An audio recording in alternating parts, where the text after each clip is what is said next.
कथा कहानी काव्य में आपका स्वागत है। कहानियों, कविताओं और व्यंग के रूप में साहित्य हमें वक्त विशेष के देश, समाज और जीवन दर्शन से अवगत कराता है। यह हमारा एक प्रयास है ऐसी रचनाओं को आवाज़ देकर आप तक पहुंचाने का। हमारे साथ जुड़िए हमारे YouTube चैनल और Facebook पेज पर। Like, share, subscribe. कथा कहानी काव्य।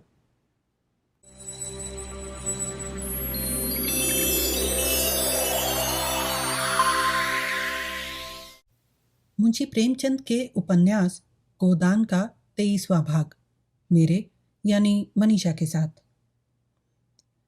मिस्टर खन्ना को मजूरों की यह हड़ताल बिल्कुल बेजा मालूम होती थी। उन्होंने हमेशा जनता के साथ मिले रहने की कोशिश की थी। वह अपने को जनता का ही आदमी समझते थे। पिछले कौमी आंदोलन में उन्होंने बड़ा जोश दिखाया था। जिले के प्रमुख नेता रहे थे, 2 बार जेल गए थे और कई हजार का नुकसान उठाया था।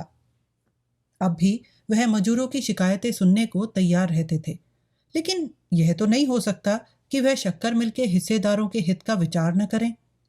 अपना स्वार्थ त्यागने को वह तैयार हो सकते थे अगर उनकी ऊंची मनोवृत्तियों को स्पर्श किया जाता, लेकिन हिस्सेदारों के स्वार्थ की रक्षा न करना यह तो अधर्म था। यह तो व्यापार है, कोई सदाव्रत नहीं कि सब कुछ मजदूरों को ही बांट दिया जाए। हिस्सेदारों को यह विश्वास दिलाकर रुपए लिए गए थे कि इस काम में 15-20 सैकड़े का लाभ है। अगर उन्हें 10 सैकड़े भी ना मिले तो वे डायरेक्टरों को और विशेषकर मिस्टर खन्ना को धोखेबाज ही समझेंगे। फिर अपना वेतन वह कैसे कम कर सकते थे? और कंपनियों को देखते उन्होंने अपना वेतन कम रखा था, केवल 1000 रुपया महीना लेते थे। कुछ कमीशन भी मिल जाता था, मगर वह इतना लेते थे तो मिल का संचालन भी करते थे। मजूर केवल हाथ से काम करते हैं, डायरेक्टर अपनी बुद्धि से, विद्या से, प्रतिभा से, प्रभाव से काम करता है। दोनों शक्तियों का मोल बराबर तो नहीं हो सकता। मजूरों को यह संतोष क्यों नहीं होता कि मंदी का समय है और चारों तरफ बेकारी फैले रहने के कारण आदमी सस्ते हो गए हैं। उन्हें तो एक की जगह पौन भी मिले तो संतुष्ट रहना चाहिए था, और सच पूछो तो वे संतुष्ट हैं। उनका कोई कसूर नहीं। वे तो मूर्ख हैं, बछिया के ताऊ। शरारत तो ओंकारनाथ और मिर्जा खुर्शीद ही हैं। यही लोग उन बेचारों को कठपुतली की तरह नचा रहे हैं, केवल थोड़े से पैसे और यश के लोभ में पड़कर। यह नहीं सोचते कि उनकी दिल्लगी से कितने घर तबाह हो जाएंगे। ओंकारनाथ का पत्र नहीं चलता तो बेचारे खन्ना क्या करें? और आज उनके पत्र के 1 लाख ग्राहक हो जाएं और उनसे उन्हें 5 लाख का लाभ होने लगे तो क्या वह केवल अपने गुजारे भर को लेकर शेष कार्यकर्ताओं में बांट देंगे? कहाँ की बात। और वह त्यागी मिर्जा खुर्शीद भी तो एक दिन लखपति थे। हजारों मजूर उनके नौकर थे, तो क्या वह अपने गुजारे भर को लेकर सब कुछ मजूरों को बांट देते थे? वह उसी गुजारे की रकम में यूरोपियन छोकरी के साथ विहार करते थे, बड़े बड़े अफसरों के साथ दावतें उड़ाते थे, हजारों रुपए महीने की शराब पी जाते थे और हर साल फ्रांस और स्विट्जरलैंड की सैर करते थे। आज मजूरों की दशा पर उनका कलेजा फटता है। इन दोनों नेताओं की तो खन्ना को परवाह न थी। उनकी नीयत की सफाई में पूरा संदेह था। न राय साहब की ही उन्हें परवाह थी, जो हमेशा खन्ना की हाँ में हाँ मिलाया करते थे और उनके हर एक काम का समर्थन किया करते थे। अपने परिचितों में केवल एक ही ऐसा व्यक्ति था जिसके निष्पक्ष विचार पर खन्ना जी को पूरा भरोसा था, और वह डॉक्टर मेहता थे। जब से उन्होंने मालती से घनिष्ठता बढ़ानी शुरू की थी, खन्ना की नज़रों में उनकी इज्जत बहुत कम हो गई थी। मालती बरसों खन्ना की हृदयेश्वरी रह चुकी थी, पर उसे उन्होंने सदैव खिलौना समझा था। इसमें संदेह नहीं कि वह खिलौना उन्हें बहुत प्रिय था। उसके खो जाने या टूट जाने या छिन जाने पर वह खूब रोते, और वह रोए थे, लेकिन थी वह खिलौना ही। उन्हें कभी मालती पर विश्वास न हुआ। वह कभी उनके ऊपरी विलास आवरण को छेद कर उनके अंतःकरण तक न पहुंच सकी थी। वह अगर खुद खन्ना से विवाह का प्रस्ताव करती तो वह स्वीकार न करते, कोई बहाना करके टाल देते। अन्य कितने ही प्राणियों की भांति खन्ना का जीवन भी दोहरा या दो रुखी था। एक ओर वह त्याग और जनसेवा और उपकार के भक्त थे, तो दूसरी ओर स्वार्थ और विलास और प्रभुता के। कौन उसका असली रुख था, यह कहना कठिन है।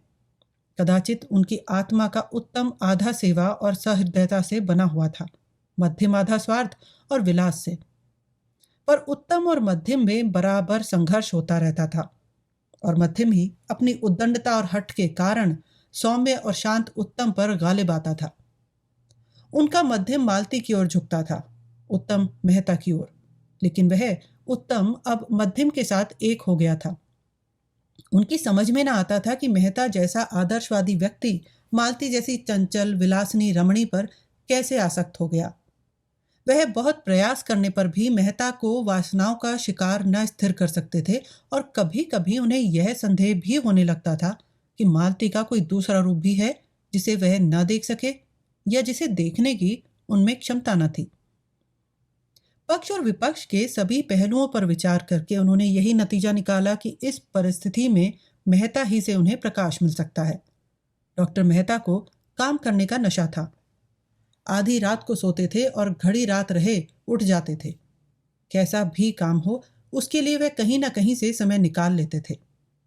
हॉकी खेलना हो या यूनिवर्सिटी डिबेट, ग्राम्य संगठन हो या किसी शादी का नैवेद्य, सभी कामों के लिए उनके पास लगन थी और समय था। वह पत्रों में लेख भी लिखते थे और कई साल से एक बृहद दर्शन ग्रंथ लिख रहे थे जो अब समाप्त होने वाला था। इस वक्त भी वह एक वैज्ञानिक खेल ही खेल रहे थे। अपने बगीचे में बैठे हुए पौधों पर विद्युत संचार क्रिया की परीक्षा कर रहे थे। उन्होंने हाल में एक विद्वान परिषद में यह सिद्ध किया था कि फसलें बिजली की जोर से बहुत थोड़े समय में पैदा की जा सकती हैं, उनकी पैदावार बढ़ाई जा सकती है और बेफसल की चीज़ें भी उपजाई जा सकती हैं। आजकल सवेरे के 2-3 घंटे वह इन्हीं परीक्षाओं में लगाया करते थे।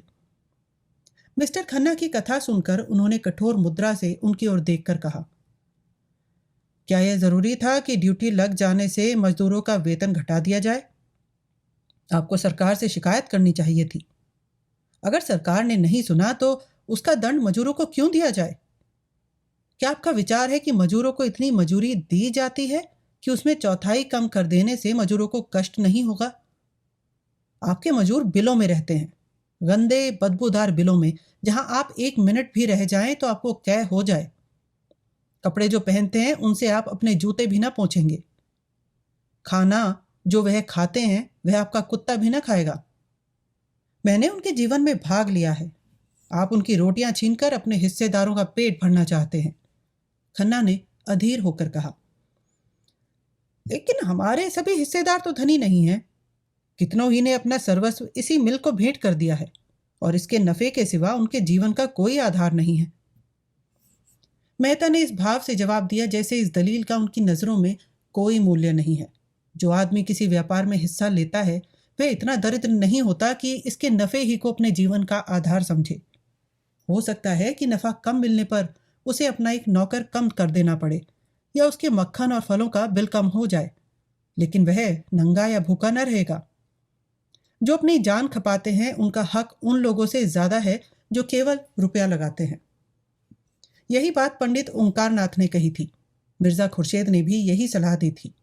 यहां तक कि गोविंदी ने भी मजूरों ही का पक्ष लिया था, पर खन्ना जी ने उन लोगों की परवाह न की थी।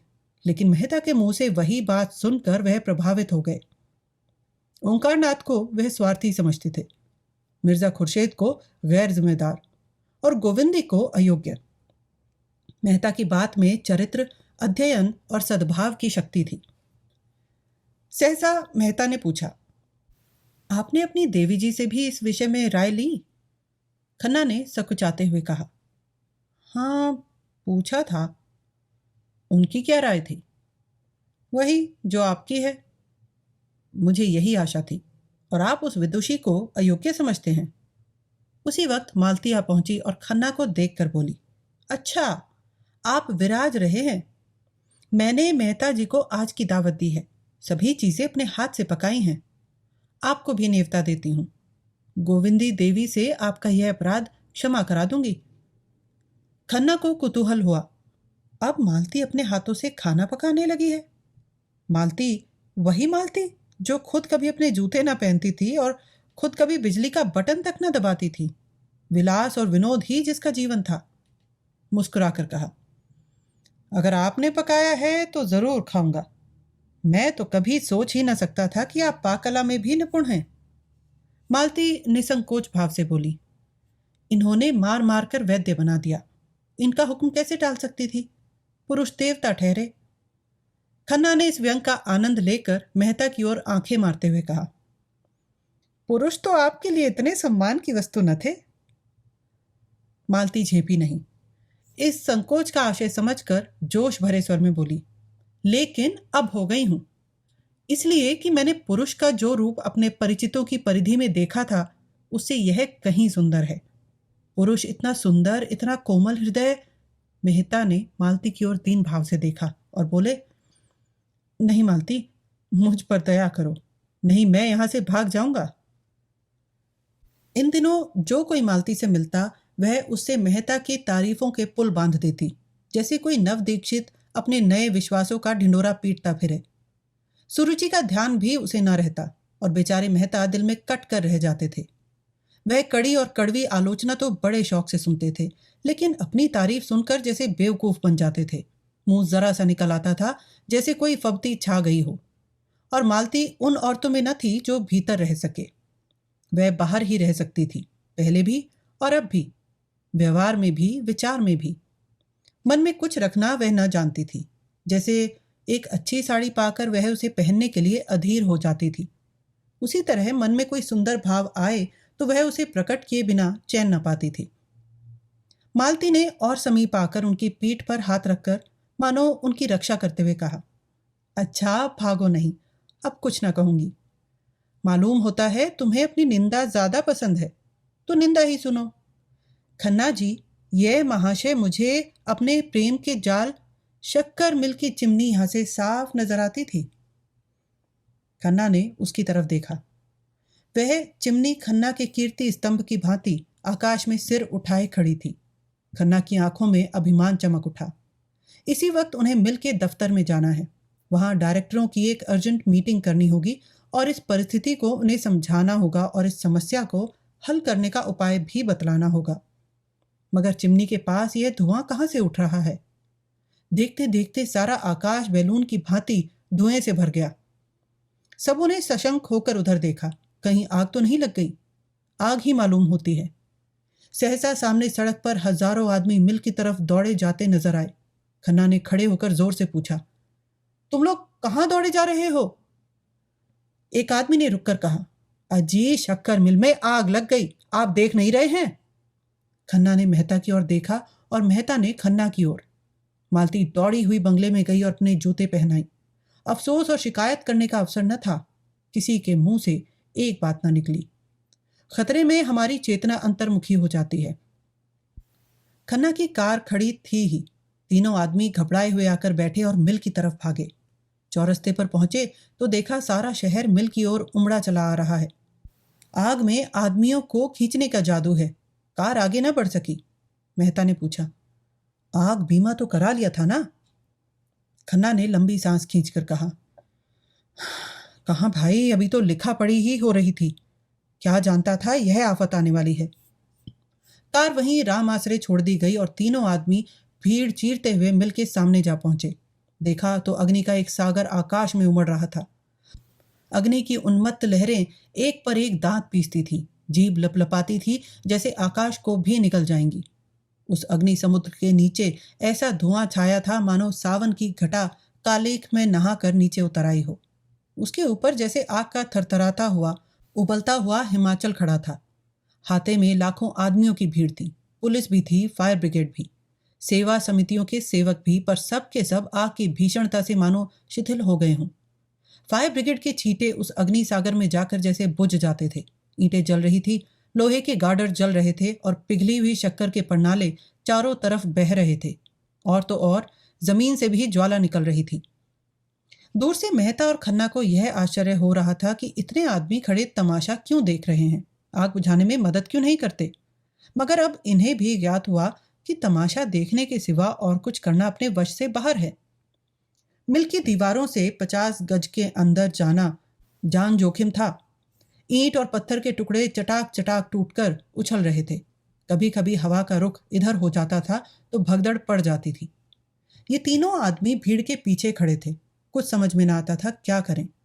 आखिर आग लगी कैसे और इतनी जल्द फैल कैसे गई? या पहले किसी ने देखा ही नहीं, या देखकर भी बुझाने का प्रयास न किया? इस तरह के प्रश्न सभी के मन में उठ रहे थे, मगर वहां पूछे किससे?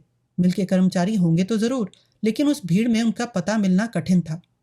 सहसा हवा का इतना तेज झोंका आया कि आग की लपटें नीचे होकर इधर लपकी जैसे समुद्र में ज्वार आ गया हो। लोग सिर पर पांव रखकर भागे, एक दूसरे पर गिरते रेलते जैसे कोई शेर झपटा आता हो। अग्नि ज्वालाएं जैसे सजीव हो गई थी, सचेष्ट भी, जैसे कोई शेषनाग अपने सहस्र मुख से आग फुंकार रहा हो। कितने ही आदमी तो इस रेले में कुचले गए। खन्ना मुंह के बल गिर पड़े। मालती को मेहता जी दोनों हाथों से पकड़े हुए थे, नहीं जरूर कुचल गई होती। तीनों आदमी हाथे की दीवार के पास एक इमली के पेड़ के नीचे आकर रुके। खन्ना एक प्रकार की चेतना शून्य तन्मयता से मिलकर चिमनी की ओर टकटकी लगाए खड़े थे। मेहता ने पूछा, आपको ज्यादा चोट तो नहीं आई? खन्ना ने कोई जवाब न दिया, उसी तरफ ताकते रहे। उनकी आंखों में वह शून्यता थी जो विक्षिप्तता का लक्षण है। मेहता ने उनका हाथ पकड़कर फिर पूछा, हम लोग यहाँ व्यर्थ खड़े हैं, मुझे भय होता है आपको चोट ज्यादा आ गई। आइए लौट चलें। खन्ना ने उनकी तरफ देखा और जैसे सनक कर बोले, जिनकी यह हरकत है उन्हें मैं खूब जानता हूं। अगर उन्हें इसी में संतोष मिलता है तो भगवान उनका भला करे। मुझे कुछ परवाह नहीं, कुछ परवाह नहीं, कुछ परवाह नहीं। मैं आज चाहूं तो एक ऐसी नई मिल खड़ी कर सकता हूं। जी हां, बिल्कुल नई मिल खड़ी कर सकता हूं। ये लोग मुझे क्या समझते हैं?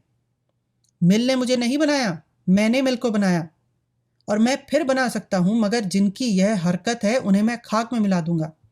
मुझे सब मालूम है, रत्ती रत्ती मालूम है। मेहता ने उनका चेहरा और उनकी चेष्टा देखी और घबरा कर बोले, चलिए मैं आपको घर पहुंचा दूं, आपकी तबीयत ठीक नहीं लग रही। खन्ना ने कह कहा मारकर कहा, मेरी तबीयत अच्छी नहीं है इसलिए कि मिल जल गई? ऐसी मिले मैं चुटकियों में खोल सकता हूं। मेरा नाम खन्ना है, चंद्र प्रकाश खन्ना। मैंने अपना सब कुछ इस मिल में लगा दिया। पहली मिल में हमने 20% नफा दिया। मैंने प्रोत्साहित होकर यह मिल खोली। इसमें आधे रुपए मेरे हैं। मैंने बैंक के 2 लाख इस मिल में लगा दिए। मैं 1 घंटा नहीं, आध घंटा पहले 10 लाख का आदमी था। जी हां, 10 लाख। मगर इस वक्त फाके मस्त हूं, नहीं दिवालिया हूं। मुझे बैंक को 2 लाख देना है।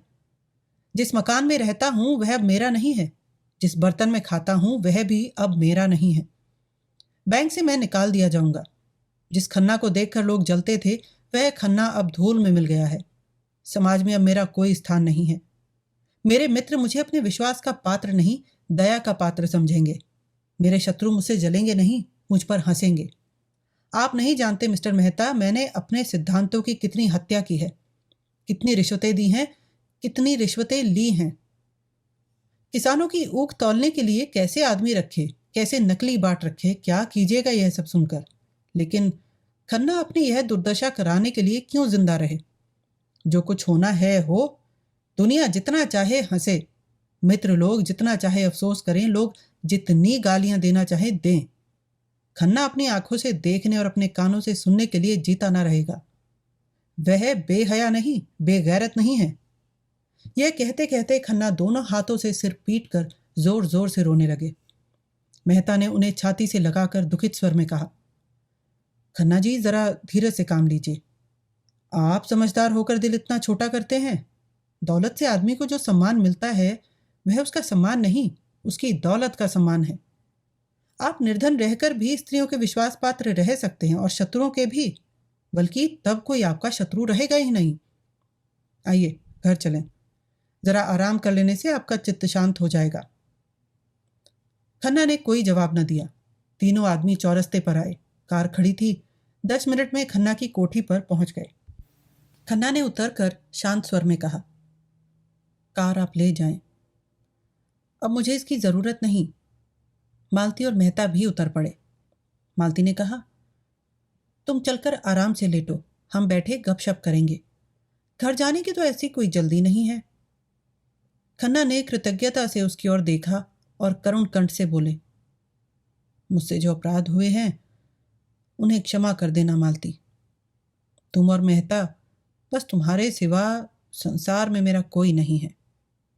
मुझे आशा है कि तुम मुझे अपनी नज़रों से न गिराओगी। शायद 10-5 दिन में यह कोठी भी छोड़नी पड़े। किस्मत ने कैसा धोखा दिया। मेहता ने कहा, मैं आपसे सच कहता हूं खन्ना जी, आज मेरी नज़रों में आपकी जो इज्जत है वह कभी न थी। तीनों आदमी कमरे में दाखिल हुए। द्वार खुलने की आहट पाते ही गोविंदी भीतर से आकर बोली, क्या आप लोग वहीं से आ रहे हैं? महाराज तो बड़ी बुरी खबर लाया।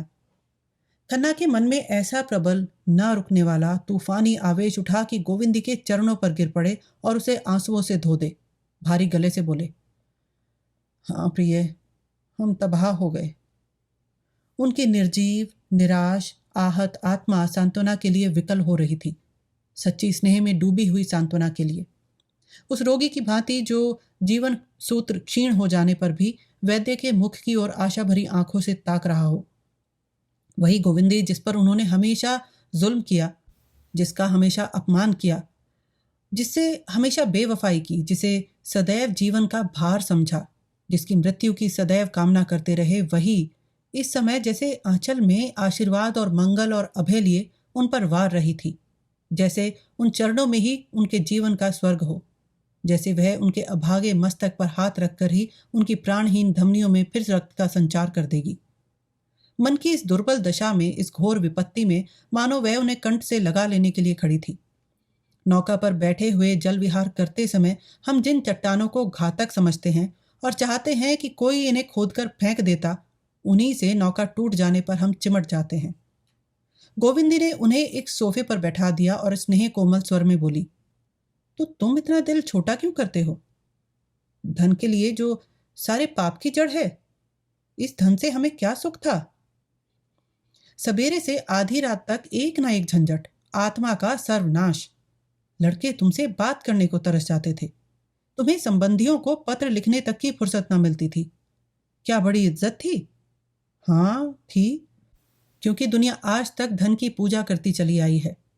उसे तुमसे कोई प्रयोजन नहीं। जब तक तुम्हारे पास लक्ष्मी है, तुम्हारे सामने पूंछ हिलाएगी। कल उतनी ही भक्ति से दूसरों के द्वार पर सजदे करेगी, तुम्हारी तरफ ताकेगी भी नहीं। सत्पुरुष धन के आगे सिर नहीं झुकाते, वह देखते हैं तुम क्या हो। अगर तुम में सच्चाई है, न्याय है, त्याग है, पुरुषार्थ है, तो वे तुम्हारी पूजा करेंगे। नहीं तुम्हें समाज का लुटेरा समझकर मुंह फेर लेंगे, बल्कि तुम्हारे दुश्मन हो जाएंगे। मैं गलत तो नहीं कहती मेहता जी?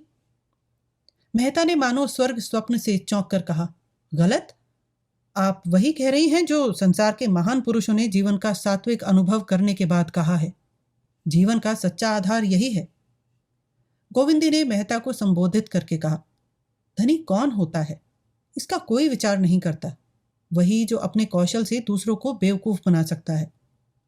खन्ना ने बात काट कर कहा, नहीं गोविंदी, धन कमाने के लिए अपने में संस्कार चाहिए। केवल कौशल से धन नहीं मिलता, इसके लिए भी त्याग और तपस्या करनी पड़ती है। शायद इतनी साधना में ईश्वर भी मिल जाए। हमारी सारी आत्मिक और बौद्धिक और शारीरिक शक्तियों के सामंजस्य का नाम धन है। गोविंदी ने विपक्षी न बनकर मध्यस्थ भाव से कहा, मैं मानती हूं कि धन के लिए थोड़ी तपस्या नहीं करनी पड़ती, लेकिन फिर भी हमने उसे जीवन में जितने महत्व की वस्तु समझ रखा है, उतना महत्व उसमें नहीं है। मैं तो खुश हूं कि तुम्हारे सिर से यह बोझ टला। अब तुम्हारे लड़के आदमी होंगे, स्वार्थ और अभिमान के पुतले नहीं। जीवन का सुख दूसरों को सुखी करने में है, उनको लूटने में नहीं। बुरा न मानना, अब तक तुम्हारे जीवन का अर्थ था आत्मसेवा, भोग और विलास। देव ने तुम्हें उस साधना से वंचित करके तुम्हें ज्यादा ऊंचे और पवित्र जीवन का रास्ता खोल के दिया है। यह सिद्धि प्राप्त करने में अगर कुछ कष्ट भी हो तो उसका स्वागत करो। तुम इसे विपत्ति समझते ही क्यों हो? क्यों नहीं समझते तुम्हें अन्याय से लड़ने का यह अवसर मिला है? मेरे विचार में तो पीड़क होने से पीड़ित होना कहीं श्रेष्ठ है। धन खोकर अगर हम अपनी आत्मा को पा सकें तो यह कोई महंगा सौदा नहीं है। न्याय के सैनिक बनकर लड़ने में जो गौरव, जो उल्लास है, क्या उसे इतनी जल्दी भूल गए? गोविंदी के पीले सूखे मुख पर तेज की ऐसी चमक थी मानो उनमें कोई विलक्षण शक्ति आ गई हो, मानो उसकी सारी मूक साधना प्रगल्भ हो उठी हो। मेहता उसकी ओर भक्तिपूर्ण नेत्रों से ताक रहे थे। खन्ना सिर झुकाए इसे दैवी प्रेरणा समझने की चेष्टा कर रहे थे और मालती मन में लज्जित थी। गोविंदी के विचार इतने ऊंचे, उसका हृदय इतना विशाल और उसका जीवन इतना उज्जवल है। नोहरी उन औरतों में न थी जो नेकी करके दरिया में डाल देती है। उसने नेकी की है तो उसका खूब ढिंडोरा पीटेगी और उससे जितना यश मिल सकता है उससे कुछ ज्यादा ही पाने के लिए हाथ पांव मारेगी। ऐसे आदमी को यश के बदले अपयश और बदनामी ही मिलती है। नेकी न करना बदनामी की बात नहीं, अपनी इच्छा नहीं है या सामर्थ्य नहीं है, इसके लिए कोई हमें बुरा नहीं कह सकता। मगर जब हमने नेकी करके उसका एहसान जताने लगते हैं तो वही जिसके साथ हमने नेकी की थी हमारा शत्रु हो जाता है और हमारे एहसान को मिटा देना चाहता है। वही नेकी अगर करने वालों के दिल में रहे तो नेकी है, बाहर निकल आए तो बदी है। नोहरी चारों ओर कहती फिरती थी। बेचारा होरी बड़ी मुसीबत में था। बेटी के ब्याह के लिए जमीन रेहन रख रहा था। मैंने उनकी यह दशा देखी तो मुझे दया आ गई। धनिया से तो जी जलता था, वह राण तो मारे घमंड के धरती पर पांव ही नहीं रखती। बेचारा होरी चिंता से घुला जाता था। मैंने सोचा इस संकट में इसकी कुछ मदद कर दूं, आखिर आदमी ही तो आदमी के काम आता है। और होरी अब कोई गैर नहीं है, मानो चाहे ना मानो वह तुम्हारे नातेदार हो चुके। रुपए निकाल कर दे दिए, नहीं लड़की अब तक बैठी होती। धनिया भला यह जीत कब तक सुनने लगी थी।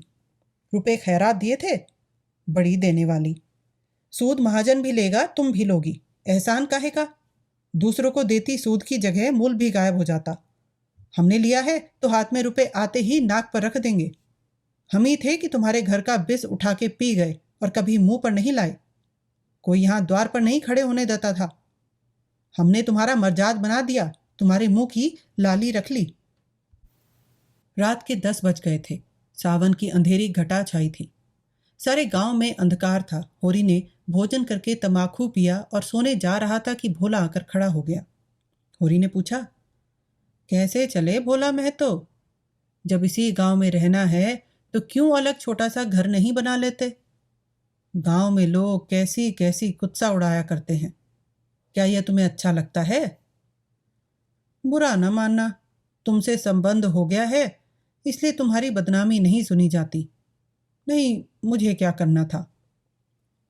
धनिया उसी समय लोटे में पानी लेकर होरी के सिरहाने रखने आई। सुनकर बोली, दूसरा मर्द होता तो ऐसी औरत का सिर काट लेता। होरी ने डांटा, क्यों बेबात की बात करती है? पानी रख दे और जा। आज तू ही कुराह चलने लगे तो मैं तेरा सिर काट लूंगा, काटने देगी? धनिया उसे पानी का एक छींटा मारकर बोली, कुराह चले तुम्हारी बहन, मैं क्यों कुराह चलने लगी? मैं तो दुनिया की बात कहती हूं। तो मुझे गालियां देने लगे। अब मुंह मीठा हो गया होगा। औरत चाहे जिस रास्ते जाए मर्द टुकुर टुकुर देखता रहे। ऐसे मर्द को मैं मर्द नहीं कहती। होरी दिल में कटा जाता था। भोला उससे अपना दुख दर्द कहने आया होगा, वह उल्टे उसी पर टूट पड़ी। जरा गर्म होकर बोला, तू जो सारे दिन अपने ही मन की किया करती है तो मैं तेरा क्या बिगाड़ लेता हूं? कुछ कहता हूं तो काटने दौड़ती है, यही सोच। धनिया ने लल्लो चप्पो करना ना सीखा था। बोली, औरत घी का घड़ा लुढ़का दे, घर में आग लगा दे, मर्द सह लेगा, लेकिन उसका कुराह चलना कोई मर्द ना सहेगा। भोला दुखित स्वर में बोला, तू बहुत ठीक कहती है धनिया, बेशक मुझे उसका सिर काट लेना चाहिए था, लेकिन अब उतना पौरुख तो नहीं रहा। तू चलकर समझा दे, मैं सब कुछ करके हार गया। जब औरत को बस में रखने का बूता न था तो सगाई क्यों की थी? इसी छिचालेदारी के लिए? क्या सोचते थे वह आकर तुम्हारे पांव दबाएगी, तुम्हें चिलम भर भर के पिलाएगी और जब तुम बीमार पड़ोगे तो तुम्हारी सेवा करेगी? तो ऐसी वही औरत कर सकती है जिसने तुम्हारे साथ जवानी का सुख उठाया हो। मेरी समझ में नहीं आता कि तुम उसे देखकर लट्टू कैसे हो गए। कुछ देखभाल तो कर लिया होता कि किस स्वभाव की है, किस रंग ढंग की है। तुम तो भूखे सियार की तरह टूट पड़े। अब तो तुम्हारा धर्म यही है कि गंडासे से उसका सिर काट लो, फांसी ही तो पाओगे। फांसी इस छिचालेदारी से अच्छी। भोला के खून में कुछ स्फूर्ति आई। बोला, तो तुम्हारी यही सलाह है? धनिया, हाँ, मेरी यही सलाह है। अब 150 बरस तो जियोगे नहीं। समझ लेना, इतनी ही उम्र थी। होरी ने अब की जोर से फटकारा। चुप रहे, बड़ी आई है वहां से सतवंती बनके। जबरदस्ती चिड़िया तक तो पिंजरे में रहती नहीं, आदमी क्या रहेगा। तुम उसे छोड़ दो भोला, और समझ लो मर गई, और जाकर अपने बाल बच्चों में आराम से रहो। 2 रोटी खाओ और राम का नाम लो। जवानी के सुख अब गए। वह औरत चंचल है, बदनामी और जलन के सिवा तुम उससे कोई सुख न पाओगे। भोला नोहरी को छोड़ दे? असंभव। नोहरी इस समय भी उसकी और रोष भरी आंखों से तरेरती हुई जान पड़ती थी, लेकिन नहीं, भोला अब उसे छोड़ ही देगा। जैसा कर रही है उसका फल भोगे। आंखों में आंसू आ गए। बोला, होरी भैया, इस औरत के पीछे मेरी जितनी सांसत हो रही है मैं ही जानता हूं। इसी के पीछे कांता से मेरी लड़ाई हुई। बुढ़ापे में यह दाग भी लगना था, वह लग गया। मुझे रोज ताना देती है कि तुम्हारी तो लड़की निकल गई। मेरी लड़की निकल गई चाहे भाग गई, लेकिन अपने आदमी के साथ तो पड़ी है। उसके सुख दुख की साथिन तो है। उसकी तरह तो मैंने औरत ही नहीं देखी। दूसरों के साथ तो हंसती है, मुझे देखा तो कुप्पे सा मुंह फुला लिया। मैं गरीब आदमी ठहरा, 3-4 आने रोज की मजूरी करता हूं। दूध, दही, मांस, मछली, रबड़ी मलाई कहां से लाऊं? भोला यहां से प्रतिज्ञा करके अपने घर गए। अब बेटों के साथ रहेंगे, बहुत धक्के खा चुके। लेकिन दूसरे दिन प्रातःकाल होरी ने देखा तो भोला दुलारी सहुआइन की दुकान से तंबाकू लिए चले जा रहे थे। होरी ने पुकारना उचित न समझा। आसक्ति में आदमी अपने बस में नहीं रहता। वहां से आकर धनिया से बोला, भोला तो अभी वही है। नोहरी ने सचमुच इन पर कोई जादू कर दिया है। धनिया ने नाक सिकोड़कर कहा, जैसी बेहया वह है, वैसा ही बेहया यह है। ऐसे मर्द को तो चुल्लू भर पानी में डूब मरना चाहिए। अब तक सेखी न जाने कहां गई। जुनिया यहां आई तो उसके पीछे डंडा लिए फिर रहे थे। इज्जत बिगड़ी जाती थी, अब इज्जत नहीं बिगड़ती। होरी को भोला पर दया आ रही थी। बेचारा इस उल्टा के फेर में पड़कर अपनी जिंदगी बर्बाद किए डालता है। छोड़कर जाए भी तो कैसे? स्त्री को इस तरह छोड़कर जाना क्या सहज है? यह चुड़ैल भी उसे वहां चैन से न बैठने देगी। कहीं पंचायत करेगी, कहीं रोटी कपड़े का दावा करेगी। अभी तो गांव ही के लोग जानते हैं, किसी को कुछ कहते संकोच होता है, कनफुसकियां करके ही रह जाते हैं। तब तो दुनिया भी भोला ही को बुरा कहेगी। लोग यही तो कहेंगे कि जब मर्द ने छोड़ दिया तो बेचारी अबला क्या करे। मर्द बुरा हो तो औरत की गर्दन काट लेगा, औरत बुरी हो तो मर्द के मुंह में कालिख लगा देगी। इसके 2 दिन बाद एक दिन गांव में यह खबर फैली कि नोहरी ने मारे जूतों के भोला की चांद गंजी कर दी। वर्षा समाप्त हो गई थी और रबी बोने की तैयारियां चल रही थी। होरी की ऊख तो नीलाम हो गई थी। ऊख के बीज के लिए उसे रुपए न मिले और ऊख न बोई गई। उधर दाहिना बैल भी बैठाऊं हो गया था और एक नए बैल के बिना काम न चल सकता था। पुनिया का एक बैल नाले में गिरकर मर गया था। तब से और भी अड़चन पड़ गई थी। एक दिन पुनिया के खेत में हल जाता, एक दिन होरी के खेत में। खेतों की जुताई जैसी होनी चाहिए वैसी न हो पाती थी। होरी हल लेकर खेत में गया, मगर भोला की चिंता बनी हुई थी। उसने अपने जीवन में कभी यह ना सुना था कि किसी स्त्री ने अपने पति को जूते मारे हों। जूतों से क्या, थप्पड़ या घूंसे से मारने की भी कोई घटना उसे याद ना आती थी। और आज नोहरी ने भोला को जूतों से पीटा और सब लोग तमाशा देखते रहे। इस औरत से कैसे उस अभागे का गला छूटे। अब तो भोला को कहीं डूब ही मरना चाहिए। जब जिंदगी में बदनामी और दुर्दशा के सिवा और कुछ ना हो तो आदमी का मर जाना ही अच्छा। कौन भोला के नाम को रोने वाला बैठा है? बेटे चाहे क्रियाकर्म कर दें, लेकिन बस लोक लाज के। आंसू किसी की आंख में ना आएगा। तिरसना के बस में पड़कर आदमी इस तरह अपनी जिंदगी चौपट करता है। जब कोई रोने वाला ही नहीं तो फिर जिंदगी का क्या मोह और मरने से क्या डरना। एक यह नोहरी है और एक यह चमारिन है सिलिया। देखने सुनने में उसे लाख दर्जे अच्छी।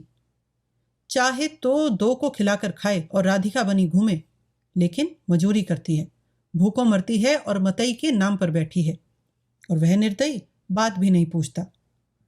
कौन जाने धनिया मर गई होती तो आज होरी की भी यही दशा होती। उसकी मौत की कल्पना ही से होरी को रोमांच हो उठा। धनिया की मूर्ति मानसिक नेत्रों के सामने आकर खड़ी हो गई। सेवा और त्याग की देवी, जबान की तेज मगर मोम जैसा हृदय, पैसे पैसे के पीछे प्राण देने वाली, पर मर्यादा रक्षा के लिए अपना सर्वस्व होम कर देने को तैयार। जवानी में वह कमरूपति न थी, नोहरी उसके सामने क्या है। चलती थी तो रानी की सी लगती थी, जो देखता था देखता ही रह जाता था।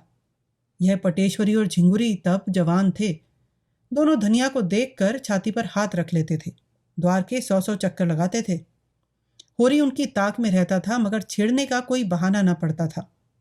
उन दिनों घर में खाने पीने की बड़ी तंगी थी, पाला पड़ गया था और खेतों में भूसा तक न हुआ। लोग झड़बेरियां खा खा कर दिन काटते थे। होरी को कहते कि कैंप में काम करने जाना पड़ता था, 6 पैसे रोज मिलते थे।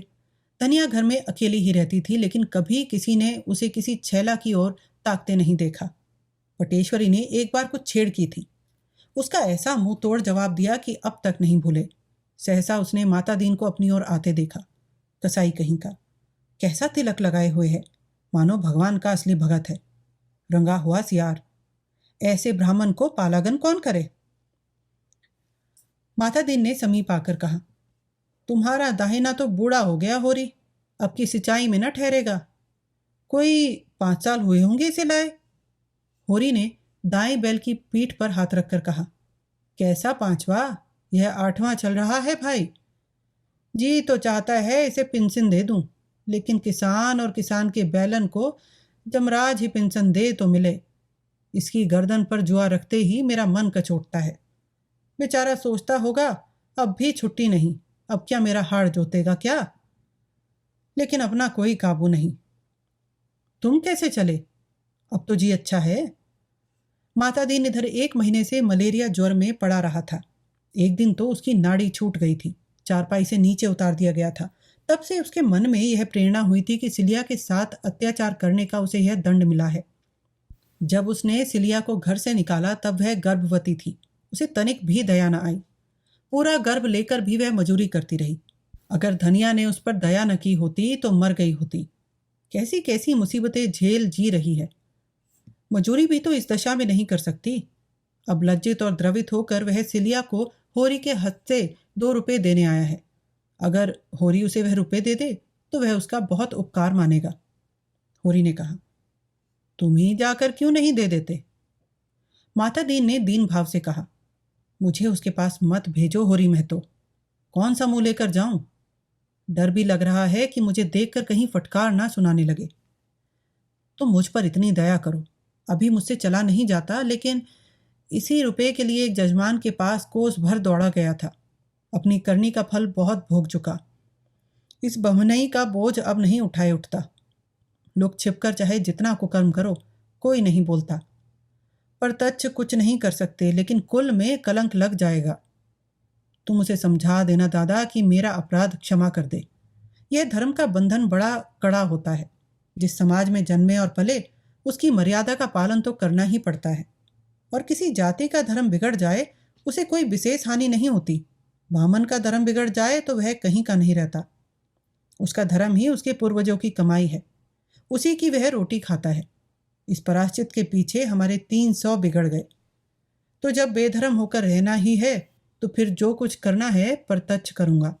समाज के नाते आदमी का अगर कुछ धर्म है तो मनुष्य के नाते भी तो उसका कुछ धर्म है।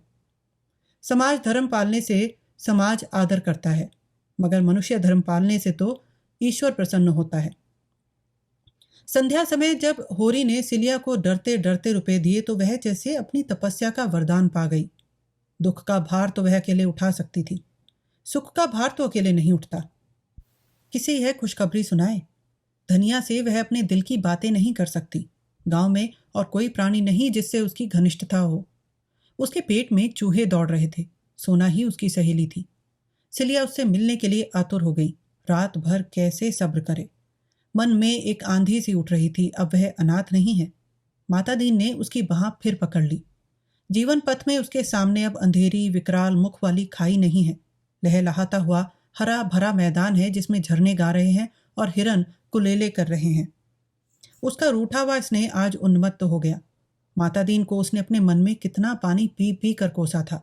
अब वह उनसे क्षमादान मांगेगी।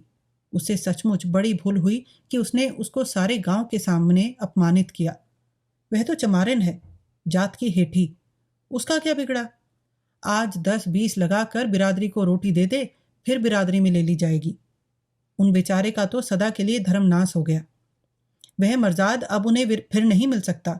वह क्रोध में कितनी अंधी हो गई थी कि सबसे उनके प्रेम का ढिंडोरा पीटती फिरी। उनका तो धर्म भ्रष्ट हो गया था, उन्हें तो क्रोध था ही। उसके सिर पर क्यों भूत सवार हो गया? वह अपने ही घर चली जाती तो कौन बुराई हो जाती? घर में उसे कोई बांध तो न लेता। देश माता दीन की पूजा इसीलिए तो करता है कि वह नेम धर्म से रहते हैं। वही धर्म नष्ट हो गया तो वह क्यों ना उसके खून के प्यासे हो जाते। जरा देर पहले तक उसकी नज़र में सारा दोष माता दीन का था और अब सारा दोष अपना था।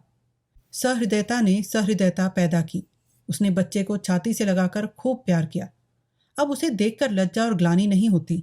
वह अब केवल उसकी दया का पात्र नहीं, वह अब उसके संपूर्ण मातृ स्नेह और गर्व का अधिकारी है। कार्तिक की रुपहली चांदनी प्रकृति पर मधुर संगीत की भांति छाई हुई थी।